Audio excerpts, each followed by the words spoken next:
Please subscribe Khabar Plus 18 for the latest news and update and press the bell button. और ये भाषण देना कोई आसान काम नहीं है, देखिए बस की बात भी नहीं है।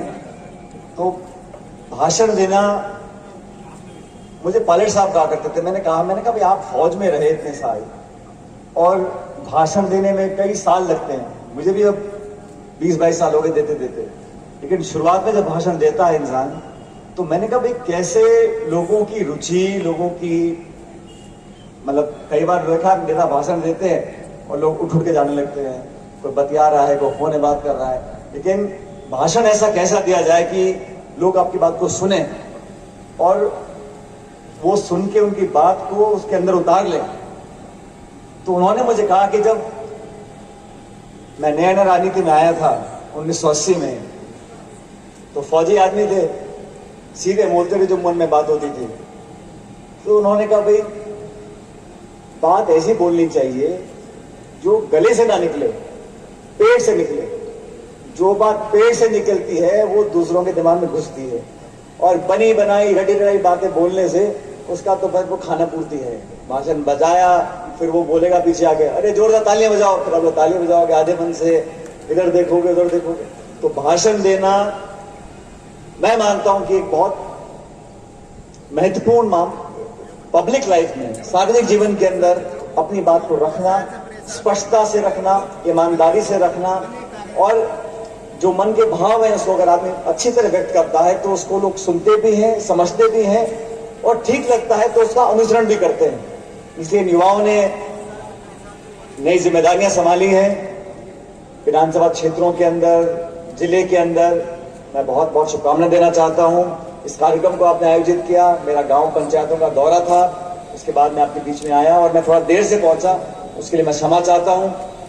लेकिन आज मेरी यादें ताजा हो गई। इस मंदिर में मैं अपने नामांकन के पहले मेरे ख्याल आया था और यहाँ मैंने पूजा की थी। तो मेरी भगवान शिव की शिवलिंग में जो पूजा मैंने की 2018 में, उसको आपने बहुत खूबसूरती से इतना कामयाब बनाया। मैं समझता हूँ राजस्थान में एक रिकॉर्ड स्थापित आप लोगों ने किया, इतनी भारी बहुमत से हम लोगों को आपने चुनाव जिताया था। तो आज मैं पूजा कर रहा था, और हम सब लोग जो पॉलिटिकल लोग हैं, हम देखते रहते हैं कौन सा साल है, कौन सा मौसम है, कब चुनाव है, कब चुनाव नहीं है। तो आज मैं पूजा कर रहा था, मैं तो मंदिर में घुसा, मुझे याद आया, मैंने कहा यहाँ पे मैं चुनाव से पहले आया था, अब फिर एक बार चुनावी साल आ गया है। मैंने पूजा अर्चना करी, क्षेत्र की, प्रदेश के आप सब लोगों के लिए मैंने मंगल कामनाएं मांगी हैं। आपका परिवार बिल्कुल स्वस्थ रहे, आगे बढ़े, ये मैंने कामना करी है। उस पर भी हम सबको विचार करना चाहिए, क्योंकि हर 5 साल में चुनाव आते हैं, हर प्रदेश देश में सरकार बनती है। वोट कोई किसको डाले, किसी को चाहे ना चाहे, सरकार का निर्माण होता है, सरकारें बनती हैं, पदों पर लोग बैठते हैं। लेकिन हम किस प्रकार की राजनीति को इस प्रदेश और देश में देखना चाहते हैं, ये बड़ा महत्वपूर्ण है। पढ़े लिखे लोग, साफ छवि के लोग, समझदार लोग, ईमानदार लोग अगर जिम्मेदारी के पदों पर बैठते हैं तो अपने आप एक अच्छा माहौल निर्मित होता है। अच्छे बुरे में फर्क करना ये मतदाता की जिम्मेदारी है, और देश में वो लोग बड़े पदों पर बैठे जो गंभीरता से अपनी जिम्मेदारी को समझते हों, जिस काम के लिए उनको वहां बैठाया है वो काम पूरा करते हों। अभी मेरा नौजवान साथी बोल रहे थे, पिछले लगभग 1 महीने से ज्यादा हमारे नौजवान जो पहलवान हैं, जिन्होंने दुनिया में जाके मेडल जीते देश के लिए, आज वो बच्चे बच्चियां दुखी, परेशान, उनका मनोबल टूटा हुआ है, उनकी उम्मीदें बिखर गई हैं, उनके सपने चूर चूर हो रहे हैं, अपनी मांगों को पूरा कराने के लिए वो बैठे हैं और कोई सुनने को तैयार नहीं है। इस देश का कानून, इस देश की पुलिस, जो प्रावधान है हमारे संविधान में, ये कह रहे हैं कि हमने जो कानून में लिखा है उसकी पालना करा दो सिर्फ, और कोई सुनने को तैयार नहीं है। इसी प्रकार आपको मालूम है कुछ समय पहले देश में ऐसे कानून बने, 3 कानून बनाए कथित रूप से किसानों के भले के लिए, और वो ऐसे कानून बनाए कि देश की राजधानी को घेर कर रखा गया महीनों तक, सैकड़ों लोगों की जान चली गई, पूरे देश में ऐसा माहौल बन गया बहुत जिद करने के बाद। पहली बात तो मुझे समझ में नहीं आया कि ये कानून लगाने को बोला किसने था केंद्र सरकार को, और फिर किस कारण से आपने कानून बनाए और फिर बिना कारण बताए कानून वापस ले लिए।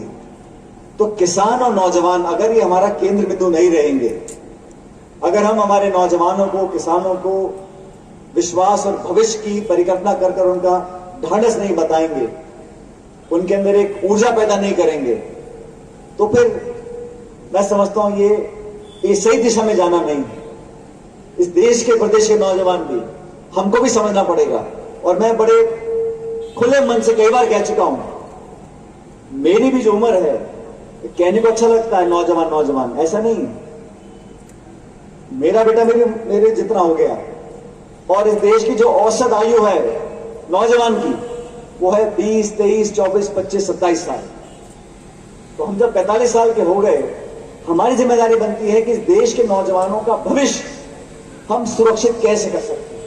हम लोगों को जिम्मेदारी कम उम्र में मिली थी, तो मेरा फर्ज बनता है कि जो नौजवान आज 20, 25, 30 साल का है, उसका मैं हाथ पकड़ूं, उसको अनुभव सिखाऊं, जो मुझको लाभ मिला, जो काम मैंने किए, उन अनुभवों का फायदा मैं उनको दिला सकूं। और व्यक्ति जब असुरक्षित होता है, और हमने देखा है राजनीति में, पंच में, सरपंच में, प्रधान में, प्रमुख में, राजनीति में, हर दल में होता है कि अगर कोई दूसरा चढ़ रहा हो तो उसके पैर काटने लग जाते हैं।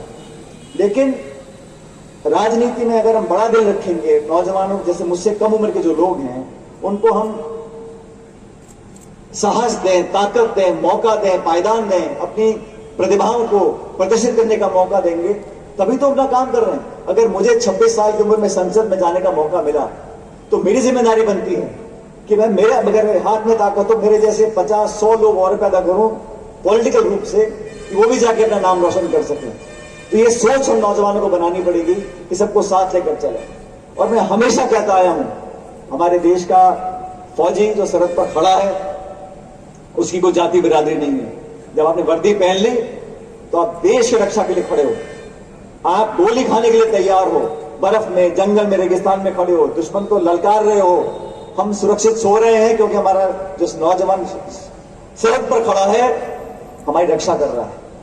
वो किसी बिरादरी के लिए कर रहा है, एक धर्म के लिए कर रहा है, अपने घर पड़ोस के लिए कर रहा है, या एक प्रांत के लिए कर रहा है, वो पूरे देश की सीमा को सुरक्षित बना रहा है। उसकी कोई जाति बिरादरी नहीं है।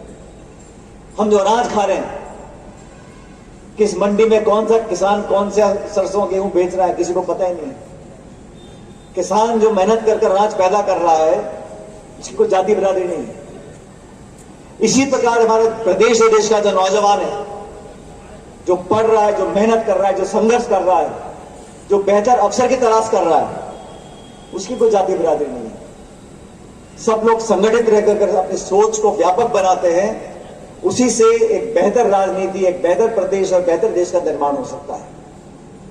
और मैं समझता हूं कि जिन लोगों को आज राजनीति में आने का मौका मिला है कम उम्र में, उन सबकी जिम्मेदारी बनती है कि एक सकारात्मक भविष्य को देखते हुए सबको साथ लेकर चलने वाली सोच अगर हम पैदा करेंगे, इसमें सबका भला रहता है। इतना बड़ा हमारा देश है, छोटे मोटे मतभेद होते रहते हैं। उद्देश्य क्या है, हमारा लक्ष्य क्या है, हम किन के साथ काम कर रहे हैं, उनको ताकत कैसे दे सकते हैं, अपना अपना घर का, इलाके का, क्षेत्र का हम नाम रोशन कैसे कर सकते हैं। और जब तक इस नई राजनीति को हम जन्म नहीं देते, तब तक हमें संघर्ष करना पड़ेगा। रुकावटें बहुत आती हैं, क्योंकि सफाई करना, परिवर्तन लाना, मूल चूक चीजों को बदल देना बड़ा मुश्किल काम है। और जो काम चल रहा है चलते रहने दो, हाँ में हाँ मिलाते जाओ, बात बढ़ती रहे, वो बड़ा आसान काम है। तो बदलाव करना, संकल्पित होना, अपने निश्चय पर अड़े रहना, ये वो गुण है मैं समझता हूं जो नौजवानों को, खासकर जो राजनीति में काम करना चाहते हैं, उनको सीखना चाहिए। अगर देश में, प्रदेश में कहीं पर भ्रष्टाचार होता है, उसके खिलाफ आवाज उठानी पड़ेगी। बहुत लोगों को बुरा लग सकता है, बहुत लोग आपसे दुश्मनी कर सकते हैं, लेकिन जब तक हम बोलेंगे नहीं, आवाज को बुलंद नहीं करेंगे, अपने हक अधिकार की बात को रखेंगे नहीं, भ्रष्टाचार के खिलाफ निर्णायक लड़ाई नहीं लड़ेंगे, तब तक चलता रहेगा ऐसे। आज ये कर रहा है, कल वो करेगा, परसों वो करेगा, अपनी आंख मूंद के मिरर देख लें, काम चलता रहेगा। कोई छोटे पे करेगा, कोई बड़े पे करेगा। लेकिन व्यवस्था को बदलना, समाज में परिवर्तन लाना, नई इबादत लिखना, ये तभी संभव है जब मन में आप लोग ठान लें इस काम को हमें करना है। नौजवानों का भविष्य कब सुरक्षित है? नौजवानों का भविष्य तब सुरक्षित है जब उनके मन में जो विश्वास है वो अटूट बन जाए। अगर व्यवस्था में नौजवानों की आस्था खत्म हो जाए, न्याय की उम्मीद खत्म हो जाए,